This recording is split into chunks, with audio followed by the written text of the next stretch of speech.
Hello everyone, my name is Surabhi and this is my YouTube channel. আগের ব্লগটাতে তোমরা দেখেইছো যে finally আমরা Dubai পৌঁছে গেছিলাম। যারা যারা দেখোনি অবশ্যই গিয়ে দেখে আসো।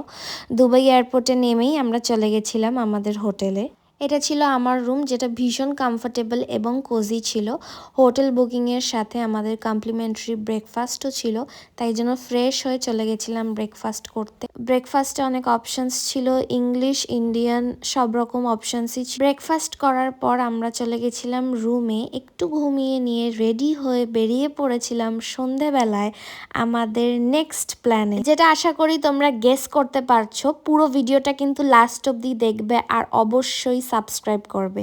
আমরা চলে গেছিলাম Dubai cruise marina, one of the most famous place in Dubai. আমরা যেটা সিলেক্ট করেছিলাম সেটা ছিল আলেকজান্ডার দুবাই ক্রুজ মারিনা।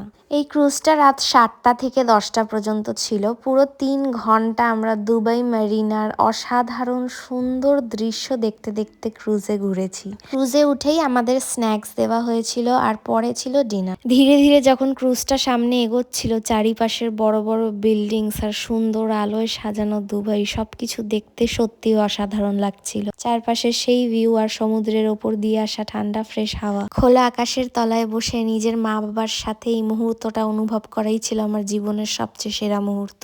আজ এইটুকুই থাক, দেখা হচ্ছে আবার কালকের ব্লগে। ভিডিওটা ভালো লাগলে like, comment, share and subscribe and don't forget to press the bell icon for new updates. Till then stay tuned, tata.